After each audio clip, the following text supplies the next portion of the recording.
what are our rogue decks out here for May 2024? Make sure you guys smash the crap out of that subscribe button so you guys don't miss out on more awesome content. So we're going to be starting off over here with Lightsworn slash the pile decks, as we're going to call them. I think that there's a huge amount of excitement right now for people looking at these 60 card versions of these decks and wanting to try out potentially the higher end combo ceiling for these. And you know what? I think that's fine. I think a lot of people just want to try out the new Lightsworn stuff. They want to test out, Thunder Dragon, Colossus, and they want to bridge these engines together to try to create these 60 card BS piles, as we're going to call them. And that's fine. That's exploring what remains of deck building. And now that we've lost Baron and, Borreload Savage, now these end boards look a little bit more creative. Also, Protoss is still a card, so you have a lot of exploration to kind of see what you can mess around with out here in the 60 card Domeverse, at least using the Lightsworn pile as your basic construction. Oh, and hey, Tier. Wow. Speaking of another pile deck out here, I've seen Tier trying some very interesting things, especially out here with the Paleozoic cards. You've got Needlebug's Nest. We're back at the point that this deck is exploring these huge mill waves of just wanting to be able to punish your opponent. And I'm happy about this. It's cool to see that Tier is still holding on. You still have Shifter running around in the format. This deck can be inconvenienced. We've seen it time and time again out here. Yeah, I know, right? It's not exactly the greatest things in the world that you want to see, but, we'll take it, I suppose. Also, I've seen this deck also splashing in Thunder Dragon, Colossus, Nemesis Corridor, getting the option to tuck back some of this stuff. Yeah, you've got some options available to you in Tiers. I think it's enough that you'll be able to catch some people off guard. And also, this deck still is very much a good Rogue Buster deck for the locals experience, 100%.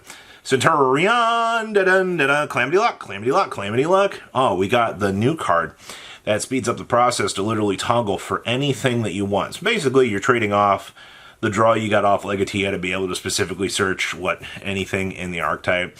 That also can get you to the Counter Trap card.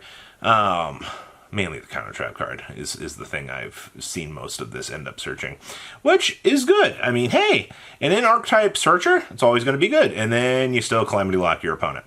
Obviously, the Calamity Lock is the greatest asset this deck has, and I'm really talking this up. It literally is just the Calamity Lock. The searcher helped the deck out in terms of its consistency, but that's it. You got a little bit more consistent in terms of what you need to see for your resource pool.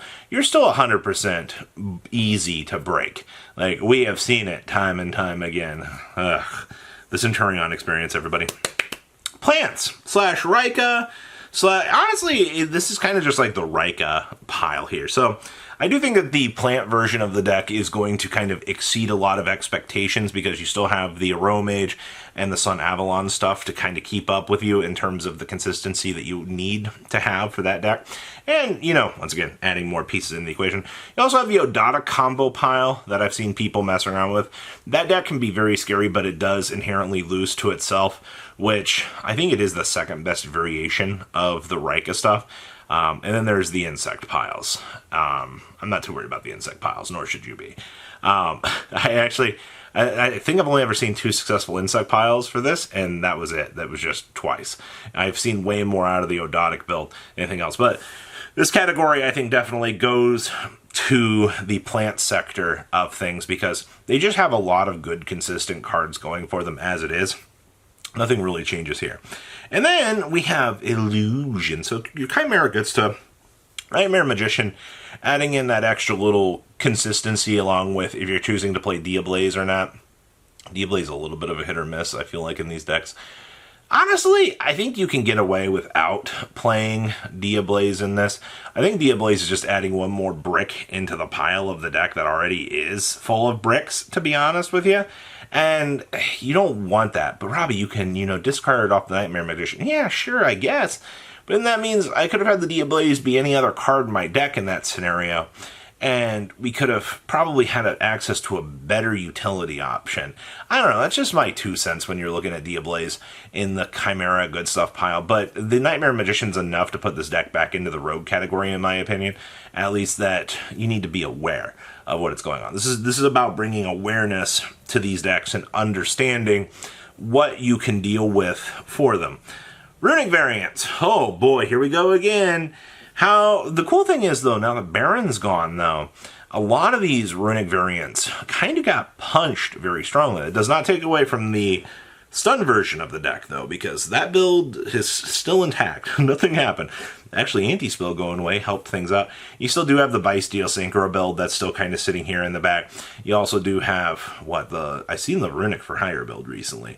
That was kind of scary to actually see. That deck draws a lot of cards.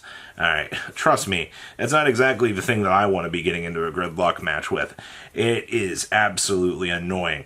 And then, yeah, I think that's it. I mean, obviously you have the Chimera build as well out here, but I don't feel like you tend to see so much of that build having success as a lot of the other little subversions along the way. So that's where we're sitting right now. Definitely some interesting stuff, but that's just kind of how the meta works, I feel like, anymore. The Sword Soul pile. Now, this is not regular Sword Soul. No. Regular Sword Soul ends on a Nibiru token right now. But I've seen some interesting stuff out here with people kind of exploring the Super Heavy Samurai package with this deck and trying out, we have Protos back, so you can try to soft lock your opponent with Protos and try out some of the little new interactions that you can kind of do with the deck. Like I said, losing the Baron really did hurt a lot, actually. Like, it's almost sad now that they go Long Dong McGwan and you're like, Nib, and they're like, thanks for playing. I really enjoyed my Yu-Gi-Oh! Experience today. The same thing as the Hero End board, but that's a story for another day. Just ending on the Nibiru token.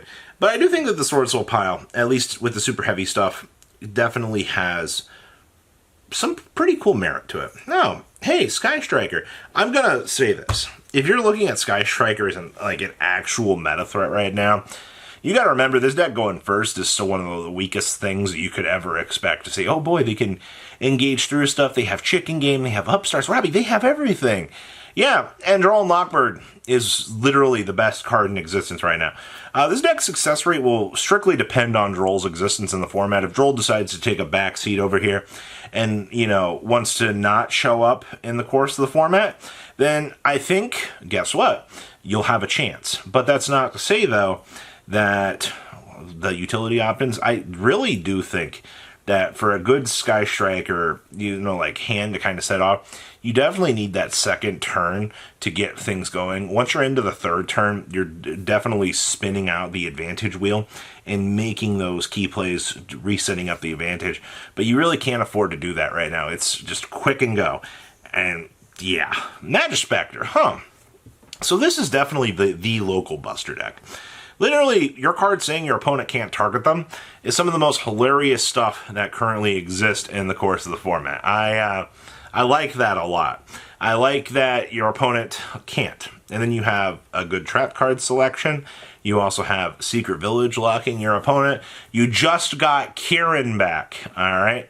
This is everything that you need to be excited about in order to play Magispectors. But once again, you're one of the weaker pendulum decks in the room, and I think you die to Nibiru.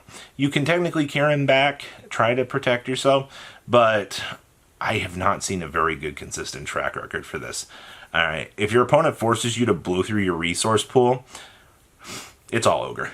That's all that there really is to it. But I think that the deck does have a chance in the rogue side of the equation. And everything else I haven't mentioned over here. We have heroes out here doing well. Mali's back at 3. Nibiru is their best end board that they could ever hope to end on. You have Salaman great as well.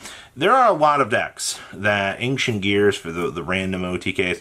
Just because your deck didn't get mentioned here does not mean that you don't have a chance to do well. I mean, we just had DDDs pop through my locals like 3 weeks ago, and a lot of people were just like, huh? Volcanic FTK is another deck that comes to mind out here that's going to steal some free games. But you need to be aware that we're in a pretty decently open format here, at least for May. Obviously in June, once WCQ season hits here, I am very curious to see how the rest of the equation will go. But don't worry, we have a couple of surprise decks I also want to talk about in another video. You guys have a good rest of your day, alright? Patrons, thank you!